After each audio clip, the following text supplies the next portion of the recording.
Record कहां पे है, अस्पतालों की सीसीटीवी फुटेज कहां पे है। तो ये सारा डाटा और इन चीजों के ऊपर काम नहीं हो रहा था। तो ये हुकूमत उसको टोन डाउन करने में कामयाब तो हुई है, ये आपको मानना पड़ेगा। अब पाकिस्तान तहरीक इंसाफ या तो ओवरसीज पाकिस्तानियों के हवाले से इस कैंपेन को सीरियस लेगी या फिर ये मामला जो है वो ऐसे ही लटका रहेगा। फौजी अदालतों के हवाले से नाज़रीन बहुत अजीबोगरीब सवाल पैदा होना शुरू हो गए हैं। एक सवाल उठाया गया अदालत में कि जो ऑफिसर फौज का ट्रायल को चलाता है वो ऑफिसर खुद से फैसला नहीं देता। ये देखें कैसी अजीब बात है। यानी जो जज केस सुनता है वही जज फैसला देता है ना। ये तो नहीं होता कि जो जज केस सुन रहा है वो बड़े जज को केस सुनने के बाद बता देगा कि मैंने ये सुना है, तो बड़ा जज घर बैठ के फैसला दे देगा या किसी और दफ्तर में बैठ के फैसला दे देगा। ऐसा होता नहीं है। हर काजी को मुकदमा खुद सुनना पड़ता है फैसला करने के लिए। लेकिन यहां पे जो है वो ये बताया गया कि जो ऑफिसर ट्रायल चलाता है वो खुद नहीं बड़े अफसर को भेजता है और बड़ा अफसर फैसला करता है।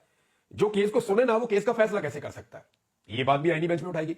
लेकिन आईनी बेंच जिन लोगों पर मुश्तमिल है ये पसंदीदा जजेस हैं और काजी फायद ईसा के बहुत करीब थे और ये जजेस फैसला तकरीबन वही देंगे जो काजी फायद ईसा चाहेंगे या जो काजी फायद ईसा साहब के हमायती है वो चाहेंगे। ये फैसला तकरीबन वैसा ही देंगे। बल्कि कुछ जो रिपोर्टर हैं वो ये रिपोर्ट कर रहे हैं और वो खुलकर ये बात अब बता रहे हैं कि जस्टिस अमीनुद्दीन खान साहब जो इस बेंच के आईनी बेंच के सरबराह जिनको बनाया गया है, जिन्होंने अपने आप को खुद ही वोट दे दिया था, उनके बारे में बता रहे हैं कि ये बिल्कुल काजी फायद ईसा की तरह अदालत चला रहे हैं। यानी जब भी कोई मामले में फंस जाते हैं मिलिट्री कोर्ट वाले या उनके वकील, तो जस्टिस अमीनुद्दीन उनको रेस्क्यू करते हैं, जैसे काजी फायद ईसा साहब इलेक्शन कमीशन को रेस्क्यू किया करते थे, आपको याद होगा। तो वो कह रहे हैं बिल्कुल हमें एक झलक नजर आती है काजी फायद ईसा की जस्टिस अमीनुद्दीन खान साहब में। और हफीजुल्लाह न्याजी साहब ने भी शिकवा किया कि मेरी अपनी अदालत में उन्होंने तौहीन की है, मैं उम्र में भी उनसे बड़ा हूं और मैं जुल्म का शिकार हो रहा हूं जो उनके बेटे के साथ हो रहा है। बहरहाल एक स्टेटमेंट मुझे, क्योंकि मैंने नाम ले लिया हफीजुल्लाह न्याजी साहब का, तो उनको एक स्टेटमेंट है लेकिन उस पर मैं बाद में आता हूं। जस्टिस बंदूखेल साहब ने कहा कि मैं खुद को परफेक्ट नहीं समझता आज तक, हालांकि कब से वो लगे हुए हैं, 3 दहाइयों से ज्यादा हो गई है वो कानून के इसी शोबे में। वो ये कहते हैं कि फौजी अफसर कैसे इतनी सख्त सजा दे सकता है जब मैं खुद अपने आप को परफेक्ट नहीं समझता। 4थी दहाई उनकी चल रही है। तो अब मामला एक और भी उठा है कि 13 साजिश केस नवाज शरीफ साहब का, आर्मी चीफ को हवा में टांग दिया था, वो तो फौजी अदालत में नहीं चला। जो मेहरान का जो एयरबेस का केस था जहां पे इतना पाकिस्तान का नुकसान हुआ वो भी फौजी अदालत में नहीं चला। फिर इस तरह जो जीएचक्यू के ऊपर एक अटैक हुआ था जिसमें फौजी शहीद भी हुए थे, अंदर तक अटैक हो गया था, उसमें भी कोई फौजी अदालतों में केस नहीं चला। तो ये केसेस जो सिविलियंस के हैं ये फौजी अदालतों में कैसे चल सकते हैं। हफीजुल्लाह न्याजी साहब ने जो स्टेटमेंट दिया ये बड़ा इंटरेस्टिंग है और इसके ऊपर मुझे जरूर बात करनी है, क्योंकि हफीजुल्लाह न्याजी साहब ने बात तो ठीक की है लेकिन वो सिर्फ तस्वीर का एक रुख देख रहे हैं, दूसरा रुख वो देखना नहीं चाहते। हफीजुल्लाह न्याजी साहब ने नवाज शरीफ की सियासत तबाह करने पर इमरान खान से माफी मांगने का मुतालबा कर दिया। उन्होंने कहा कि इमरान खान को पता नहीं उन्होंने नवाज शरीफ के साथ क्या कर दिया है।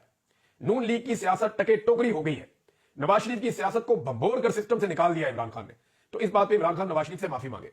तो न्याजी साहब हमारे सीनियर हैं, सीनियर जर्नलिस्ट भी हैं और उम्र में भी बहुत बड़े हैं, मैं उनका बड़ा एहतराम करता हूं। तो मैं उनसे सिर्फ ये गुजारिश करना चाहता हूं कि न्याजी साहब दोनों ने अपना अपना रास्ता खुद चुना। जिस रास्ते पे नवाज शरीफ चला उसने उसी मंजिल पे पहुंचना था जिस रास्ते से वो मंजिल मिलती है, जो मंजिल है उस रास्ते की वही पहुंचना था। इमरान खान ने भी अपना रास्ता खुद चुना है कि मैं इस रास्ते पे चलूंगा और ये मंजिल पे पहुंचूंगा। तो दोनों के पास इंडिपेंडेंट ओपिनियन थी, अपनी आजाद राय थी कि उन्होंने कौन सा रास्ता चुनना है। तो नवाज शरीफ साहब ने रास्ता चुन लिया बूट पॉलिश वाला, तो उसकी मंजिल वही है ना, कभी पॉलिश मुंह पे लग जाती है, कभी हाथ पे लग जाती है, कभी कपड़ों पे लग जाती है। इमरान खान साहब ने रास्ता चुन लिया कमर सीधी रख के खड़े होने वाला, चाहे बेड़ियां हो पैरों में और हाथों में, तो यहां पे इज्जत मिल जाती है। बेशक चोट लगती है, दुख होता है, तकलीफ होती है, लेकिन इसके बावजूद उन्होंने रास्ता इज्जत वाला चुना है। तो मियां नवाज शरीफ साहब की अपनी चॉइस का ज्यादा इसमें अमल दखल है। इमरान खान साहब का कसूर इतना बड़ा नहीं है। हाँ, लेकिन यह अच्छी बात है कि अगर नवाज शरीफ और इमरान खान मिलकर एस्टेब्लिशमेंट को सियासत से बाहर कर दें और उसका किरदार वहीं तक महदूद कर दें जितना होना चाहिए, तो पाकिस्तान का बड़ा भला हो जाएगा। यह मैं आपको बार बार कहता हूं कि सारे चोर मिलकर भी ना एस्टेब्लिशमेंट को सियासत से निकाल दें तो पाकिस्तान का भला हो जाएगा, पाकिस्तान बेहतरीन रहने की जगह बन जाएगा अगले 10-20 साल में।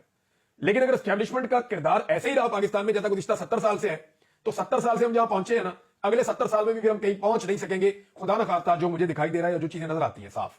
दूसरा, काजी फायद ईसा साहब का जिक्र हुआ तो ओवरसीज पाकिस्तानी जो है वो काजी फायद ईसा साहब का भी नाम शामिल करें अगर वो मेरी गुजारिश सुन रहे हैं तो। खासतौर पर अभी जो मामला फ्रेंड्स ऑफ डेमोक्रेटिक पाकिस्तान, ये इनका आप देख लें, इनका लोगों को भी है और ये इनकी तंजीम है, इन्होंने इस पर ट्वीट भी किया हुआ है, मैंने आपको इनका पूरा मिशन बताया था पहले। तो ये जो है ये पहले बर्तानिया में प्रोग्राम करवा रहे हैं पार्लियामेंट के अंदर ब्रीफिंग, और उसके बाद जो है वो एक प्रोग्राम होने जा रहा है अमेरिका में, और फिर अमेरिका में एक बाइंडिंग रेजोल्यूशन भी आने जा रही है। तो इनसे गुजारिश है कि आप काजी फायद ईसा साहब को कैसे भूल सकते हैं। पाकिस्तान में हर जुल्म के अंदर जो बेहतरीन सहूलतकारी की है, बल्ले का निशान छीनने से लेकर, लेवल प्लेइंग फील्ड छीनने से लेकर, आरओ जो है वो ब्यूरोक्रेट्स को लगाने से लेकर, जो जो जुल्म और बर्बरियत हुई उसके ऊपर खामोश रहने से लेकर, हर चीज में काजी फायद ईसा ने ये तक कह दिया कि किचन में गर्मी बहुत है और अगर लगती है तो फिर आप यहां पे नहीं खड़े हो, निकल जाओ, यहां से दौड़ जाओ। تو میرے خیال میں کچن کی گرمی اتنی زیادہ ہے کہ قاضی فائز عیسیٰ صاحب اس وقت خود کھڑے نہیں ہو پا رہے. ناظرین کچھ اور خبریں ہیں اور ان میں ایک پی ایم ایل این کی طرف سے سوشل میڈیا میں بڑی وائرل ہوئی ہے کہ عمران خان ہمیں تنگ کرنے کے لیے جان بوجھ کر جیل میں بیٹھا ہوا ہے. اور اب تو پی ایم ایل این کے لوگ کہنا شروع ہو گئے کہ عمران خان صاحب کو چاہیے کہ جائیں جیل سے نکلے. انہیں بھی یہ پتا ہے کہ عمران خان کے پاس آفر موجود ہے لیکن اس کے لیے عمران خان صاحب کو جیل کے چھوٹے دروازے سے نکلنا پڑے گا. دروازہ تھوڑا تھوڑا بڑا کر رہے ہیں وہ کہ ٹھیک ہے خان صاحب اتنا سا جھک کے نکل جائیں.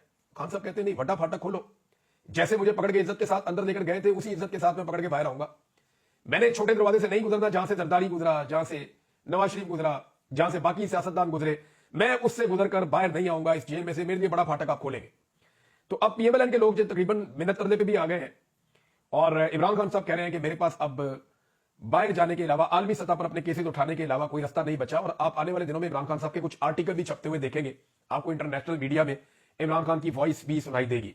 ایک خبر اور آئی ہے ناظرین, اور خبر یہ آئی ہے کہ متحدہ عرب امارات کو شکار کھیلنے کے لیے اور محلات کے لیے 14,000 کنال اراضی عطا کر دی گئی ہے. 14,569 کنال اراضی انہیں دی گئی ہے حکومت پنجاب کی جانب سے, اور سالانہ اس کے اوپر جو پیسہ ملے گا لیز پہ وہ ملے گا جی 54,536 روپے. یعنی 54,536 روپے کے عوض 14,569 کنال اراضی سالانہ دے دی گئی ہے لیز پہ شکار کے لیے اور محلات وغیرہ اور چیزیں بنانے کے لیے. اپنی متحدہ عرب امارات کو تعلقات بہتر ہوں گے اس سے. لیکن میرا ایک سوال ہے کہ کیا 1,000 کنال اراضی بھی یو اے ای میں یا ابو ظہبی میں پاکستان کو یا پاکستانیوں کو مل سکتی ہے؟ ویسے ہی میرا ذہن میں ہے کہ سوال میں کر سکتا ہوں, سوال تو کوئی بھی آپ کے دماغ میں آ سکتا ہے. تو میں نے یہ ایک سوال اٹھایا, خود ہی اس کا جواب سوچ لیجئے گا. اب ایک چیز اور ہے کہ جو امریکہ میں آگ لگی ہے, کیونکہ یہ بہت بڑی خبر بنتی جا رہی ہے, ایک تو ڈونلڈ ٹرمپ کو سزا ہو گئی ہے لیکن انہیں سزا سنائی نہیں گئی. یعنی آپ کو عجیب لگے گا یہ سننے میں, لیکن میں ایز اٹ از آپ کو بتا دیتا ہوں کہ 9 منتخب امریکی صدر ڈونلڈ ٹرمپ پر جرم ثابت ہو گیا مگر وہ سزا سے بچ گئے. غیر مشروط طور پر ان کو رہا کر دیا گیا ہے اور ٹرمپ کو یعنی اب سزا وزا کوئی نہیں ہوئی, غیر مشروط طور پہ وہ رہا ہو گئے ہیں لیکن ان کا جرم ثابت ہو گیا ہے. اور یہ امریکہ کی تاریخ میں پہلا کنوکٹڈ پریزیڈنٹ بھی ہوگا, یہ بھی دعویٰ کیا جا رہا ہے خبروں میں. اب ٹرمپ نے اسے سیاسی انتقامی کارروائی قرار دیا ہے اور جج کو بدعنوان بھی قرار دیا ہے. یہ پہلے میں آپ کو بتا چکا ہوں. لاس اینجلس میں جو آگ لگی ہے اس کے حوالے سے ناظرین, کیلیفورنیا کا جو ایک بڑا مشہور ایریا ہے لاس اینجلس, وہاں پہ اچانک آگ لگی ہے. اس سے اب تک جو نقصان ہوا میں آپ کو بتا دیتا ہوں. 3 دن ہو گئے ہیں یہ آگ بجھانے میں امریکہ ناکام ہو رہا ہے. 2 لاکھ افراد تقریباً بے گھر ہو گئے ہیں اور 70 میل فی گھنٹہ کی رفتار سے ہوائیں چل رہی ہیں جو آئندہ چند دنوں تک چلتی رہے گی. یہ اتنی تیز ہوائیں چل رہی ہیں کہ ان کی وجہ سے آگ بجھ نہیں پا رہی. جیسے ہی آگ ایک جگہ بجھانے لگتے ہیں وہ آگ آگے ٹریول کرتی ہے, آگے ٹریول کرتی ہے, پورا کا پورا شہر ایسے جل رہا ہوتا ہے. وہ مناظر دیکھتے ہیں بڑے ہولناک قسم کے مناظر ہیں. تو لاس اینجلس کے 2 زونز میں ابھی تک آگ پھیلی ہوئی ہے اور درجنوں ہلاکتیں رپورٹ ہوئی ہیں. 10 لاشوں کی اب تک تصدیق ہو گئی ہے. 10,000 کے قریب گھر, عمارتیں, کمرشل ایریاز, یہ 10,000 املاک کو نقصان پہنچا ہے. مکمل طور پہ یہ تباہ ہوئی ہیں. جو ہالی ووڈ ہلز ہیں جہاں پہ بہت سارے شوبز سٹارز ہیں بڑے بڑے, ان کے وہاں پہ بہت بڑے بڑے گھر ہیں, فارمز ہیں, وہ مکمل طور پہ جل کے تباہ ہو گئے ہیں. لوگوں کو وارننگ دے کر ابھی بھی کئی علاقوں سے نکالا جا رہا ہے. ایک بندہ گرفتار کیا ہے لاس اینجلس پولیس نے جس پہ انہیں شک ہے کہ اس بندے نے آگ لگائی ہے, لیکن ابھی تک اس کے بارے میں کچھ کنفرم نہیں کیا جا سکتا. ناسا کی ایک بہت بڑی لیبارٹری ہے وہاں پہ, اس کو بچانے کی ہم کوشش کر رہے ہیں. کچھ اطلاعات یہ ہیں کہ اس کو بچا لیا گیا ہے لیکن ابھی بھی وہ خطرے میں ہے کیونکہ آئندہ چند دنوں تک بہت تیز ہوائیں چلے گی. ایک چنگاری بھی نکلتی ہے تو ہوا جو ہے وہ بھڑک جاتی ہے. ناظرین ایک خبر میں نے دی تھی اور وہ خبر غلط تھی. وہ خبر ایکچولی میں نارملی جب خبر دیتا ہوں اس طرح کی تو میں رپورٹر کا نام لے لیتا ہوں, وہاں پہ میرے سے غلطی ہوئی, میں نے رپورٹر کا نام نہیں لیا.